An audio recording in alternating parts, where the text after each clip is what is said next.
संगम नमामि। संगम नमामि, संगम नमामि।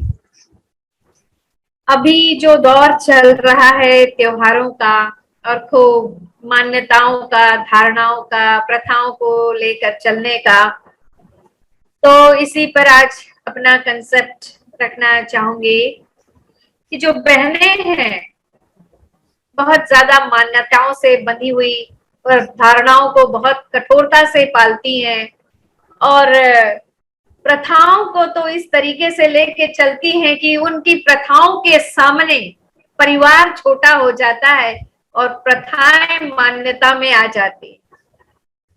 तो उनकी ये जो भावनाएं हैं मान्यता मानने की, धारणाओं को पालने की और प्रथाओं को लेकर चलने की, इस भावना को तोड़ना बहुत आसान है यदि आज जो बहनें जुड़ी हैं कि धारणाओं को कैसे हम, जो बहनें बहुत ज्यादा हिंदुइज्म से जुड़ी हुई हैं, देवी देवताओं से जुड़ी हैं, तो उनको बड़े तार्किक रूप से हम समझा सकते हैं कि आप ये जो कर रही हैं उसको बड़ा आसान है तोड़ना और इसको तोड़ने में आपको किसी प्रकार का भय नहीं होना चाहिए। और डर के कारण ही हम इन धारणाओं को, प्रथाओं को लेकर लाद कर चल रहे हैं। डर निकाल दें तो कुछ भी नहीं है। तो इसी पर अपनी बात आज मैं रखना चाहूंगी कि इन धारणाओं और मान्यताओं, प्रथाओं और इनसे बंधकर हम जो भावनाओं को लेकर के चल रहे हैं, उसमें खोए हुए हैं, तो इनको ना तो हम, इनका परिवार के लोग कहें या हम संघी लोग कहें, ना तो इनका हम विरोध कर पा रहे हैं क्योंकि हमारे समण बहनें हैं। समण भाई भी अपनी पत्नियों के साथ लग जाते हैं इन्हीं देवता और देवियों की पूजा करने में, क्योंकि पत्नी है, विरोध नहीं कर सकते। परिवार में कलह सा माहौल आ जाता है और सुनना भी नहीं चाहती हैं बहनें और ना देखना चाहती हैं, ना बदलना चाहती हैं। और त्यागना तो बड़ी मीलों दूर की चुनौती उनके पतियों के लिए भी और हम संगियों के लिए भी। तो वास्तव में जिन लोगों ने अपनी भावनाओं में इन मान्यताओं, धारणाओं, प्रथाओं के भाव को का जो आवरण लपेट लिया है, उस आवरण को बड़े आसानी से तोड़ा जा सकता है। बस जो डर है ना, उसको समाप्त करना है उनके अंदर का, और वो खुद स्वयं कर सकती है। आप उनको मोटिवेट कर सकती हैं कि ये सब कुछ नहीं, ये एक भय है जिसका आवरण आपने अपनी भावनाओं को पहना दिया। तो चंद लोगों को, ये जो हमारी बहनें, उनको मानसिक गुलाम बनाकर जिन चंद लोगों ने रख दिया, और इस भाव को तोड़ने का काम बहुजनों को करना है। चंद लोग और बहुजन, चंद लोग 15%, बहुजन 85%। 85% में से मैं एक बात बिल्कुल फुल्ली कॉन्फिडेंस से कह सकती हूँ कि मात्र 5% लोग नास्तिक है, बाकी सभी कहीं ना कहीं आस्था तो रखते हैं, प्रथाओं से जुड़े हैं, मान्यताओं से जुड़े हैं, धारणाओं से जुड़े हैं। तो इस डर को तोड़ना है। तोड़िए इस भय को और इस भय के आवरण को, मान्यताओं को। और कैसे तोड़ेंगे? इसे वैज्ञानिक तथ्य और सत्य के द्वारा ही इन मान्यताओं, धारणाओं, प्रथाओं की भावनाओं को तोड़ा जा सकता है। जैसे उदाहरण के तौर पे हम लेते हैं कि कालांतर में लोग ये कहते थे, अब ये चंद लोगों में ना, कालांतर में जो गुरु हुआ करते थे, धर्म गुरु, वही कहते थे कि पृथ्वी चपटी है। लेकिन गैलीलियो द्वारा जब वैज्ञानिक शोध से ये पता लगाया गया कि पृथ्वी तो गोल है, तो ये धार्मिक गुरुओं की मान्यताओं को हम मानते थे ना, और अपनी धारणा ही बना ली थी उनके कारण कि हाँ भाई पृथ्वी तो चपटी है। तो शोध के द्वारा ही उसको बताया जा सकता है कि भाई पृथ्वी गोल है। दूसरा एक उदाहरण हम लेते हैं कि एक मान्यता है कि सूरज पृथ्वी का चक्कर लगाता है, लेकिन वैज्ञानिक शोधों से पता चला कि पृथ्वी सूर्य का चक्कर लगाती है। ऐसी ही ये तो साइंटिफिक बातें हुई, लेकिन बहनें ऐसी ऐसी बातों पर विश्वास करती हैं और वो विश्वास के पीछे कलह भी हो जाता है परिवार में। ये सब नहीं करना है, क्योंकि जिन बातों को लेकर हम परिवार में बहस जो छिड़ती है वो बिल्कुल भी नदारद सी बातें हैं और इन सब चीजों को तोड़ा जा सकता है।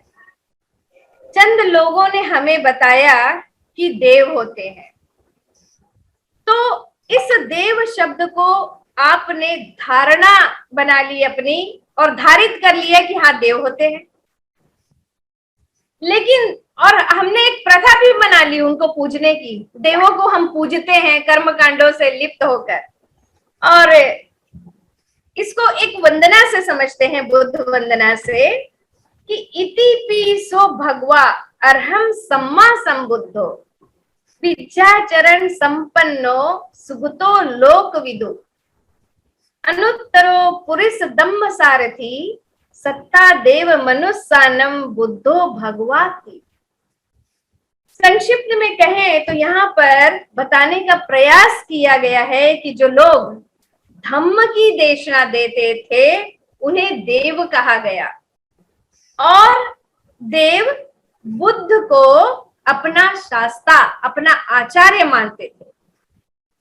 अर्थात जो लोग धम्म की देशना देते थे उनको देव कहा गया, और बुद्ध को उन देवों का शास्ता आचार्य कहा गया। तो यहाँ स्पष्ट होता है कि बुद्ध देव और मनुष्य दोनों के शास्ता अर्थात आचार्य हुए। वास्तव में सम्यक संस्कृति में देव देवता शब्द गुणवाचक संज्ञा के रूप में गुणवत्ता के आधार पर देशना देने वाले भिक्षुओं का एक गुणवाचक उपाधि होता था। भिक्षुओं की उपाधि थी जो धम्म की देशना देते थे, ये जो देव उपाधि थी। और हम क्या करते हैं अभी? नहीं, देव है, पूजना है, प्रथा बना ली, कर्मकांड के साथ जुड़ गए। तो कितना आसान है इस मान्यता को आपने जो मान लिया, धारण कर लिया और प्रथा बना ली, उस भाव के आवरण को तोड़ना कि देव तो धम्म की देशना देने वाले भिक्षुओं को है। और यही गुणवाचक संज्ञा सम्यक संस्कृति के अंत होते ही नामवाचक संज्ञा बन गई। मतलब देव, इंद्रदेव, विष्णु महादेव, ये सब। तो ये नामवाचक संज्ञा के कारण अब हम इतने सारे देवों को पूजने की प्रथा बना लिए। तो ये आवरण तोड़ना बड़ा आसान हुआ आपका। देव पूजना ही नहीं है, मानना है तो आप उसे साइंटिफिक वे में मानिए कि हाँ, उसे मानने के पीछे कोई साइंस है, क्योंकि धम्म, बुद्ध धम्म आपको हर वस्तु, हर बात को साइंटिफिक तरीके से जानकर परख कर अपनाने की बात कहता है। तो यहाँ ये स्पष्ट करने में जरा भी अतिशयोक्ति नहीं कि धम्म देशना देने वाले देवों के देव महादेव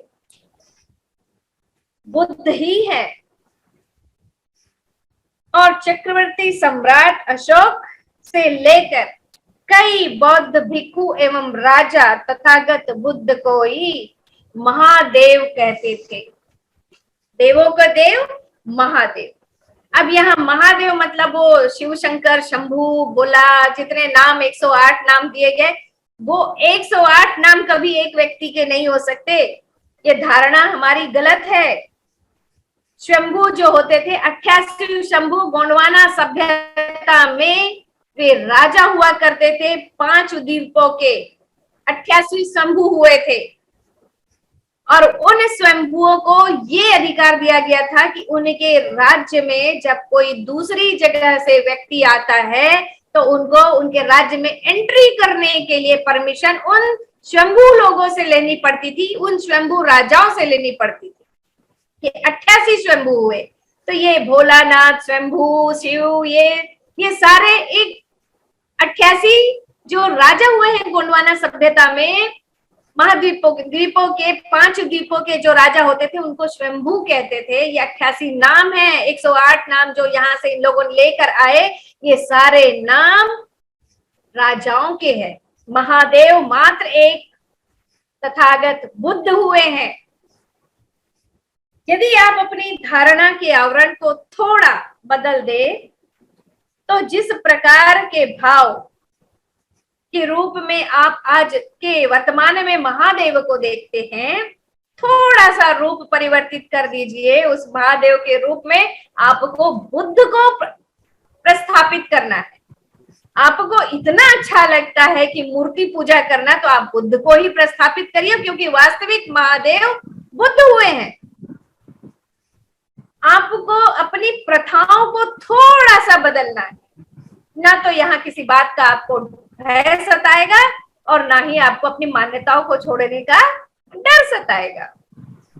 इस प्रकार हम एक आसानी हो जाती है अपने भावनाओं के आवरण जो है ना उसको तोड़ने में। अगला शब्द ईश्वर।